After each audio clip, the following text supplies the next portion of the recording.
Rick, thank you very much. We've been talking over these weeks of Lent about God's strange kingdom, and we'll continue to do so today and next Sunday as well. I want us to examine what Hebrews tells us in the passage that you just heard from Hebrews 10. We find there this letter telling the readers to hold fast your confession. Now, when I think of holding fast, I imagine dangling from a rope, and if I fall, it's a long drop, and it's going to hurt really bad when I land on the bottom. So I hold on, I hold tight, I hold fast. That's the image that comes to mind for me about holding fast our confession. That's what the original recipients of the letter of Hebrews were asked to do. Hold fast your confession of faith in Jesus Christ, your faith in this kingdom that you can't see or touch or taste.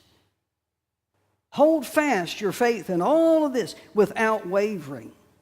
The reason that word was powerful for the original recipients of Hebrews was that they had come under persecution. They had come out of the Jewish faith. Now they're Christians, and because they are Christians, they are under persecution for believing in Jesus, for following this strange kingdom of which Jesus spoke. Given the persecution, it would have been easier, and I'm sure tempting, for them to just go back to the Jewish faith. It was easier then. The road was smooth. Those around me understood and accepted that faith. It would just be easier to let go of my confession in Jesus Christ and go back to the Jewish faith that I had before. It'd just be simpler that way. And along comes the letter to Hebrews telling them, don't do that. Even though your faith in Jesus is hard, even though it's causing you problems as you move through this world, hold on anyway. Hold fast your confession. Don't waver. That was a powerful word that the first recipients of Hebrews desperately needed to hear. I'm convinced that that is a powerful word for us that we need to hear as we try to follow God's strange kingdom here in the 21st century, but for a different reason. Those of us who live in this part of the world, as we try to follow Jesus and follow the ebbing and flowing of his kingdom of which he spoke, we're not under persecution for that. Nobody's threatening our lives for getting up and coming to church today.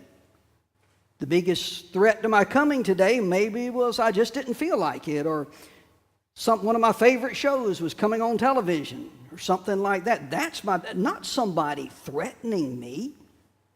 If I dared to come to church and worship Jesus, we don't face that threat. Now, I say quickly that there are many of our sisters and brothers in the world who do face that kind of threat. And our prayers should go forth for them, amen? But one of the things that challenges us, that makes it hard for us to hold fast to our confession of our faith in Jesus, is simply the day in which we live. Now that sounds like one of these preacher lead-ins to telling you how bad everything is today. No, I'm not going to tell you that. In fact, I'm going to tell you that I love living today. If I could pick any period of time in which to live across the span of human history, I would pick right now. I think it's a pretty exciting time and place to be. However, one of the characteristics of this day is that we, with all our discovery, which I think is a good thing, and all the things that we are learning and unearthing, we're living more and more in a world of things that we can prove, that we can verify, that we can explain and demystify with our own understanding, to the point, and here I think is the challenge, that living in mystery, living in wonder, living in faith, that which we believe to be true even though we can't prove it to be true, becomes harder and harder for us, because we can prove so much. Let me show you something that I think is an emblem of the day. I know I've used this before, but just work with me here. We'll use it again today. This is absolutely astounding, and I think an emblem of the day in which, let me show you something with it. You're going to be amazed. Just give me just a second here. I'm going to call up Julie and see what she's up to.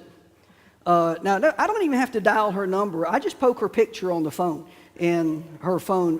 This is really amazing stuff here. Okay, let's see what she's up to. The phone's ringing, and I'm trusting she's. Hello. Hello. Are you there? Yeah. Yeah. So, what you doing? You're interrupting my nap right now. Oh, I'm interrupting your nap right now.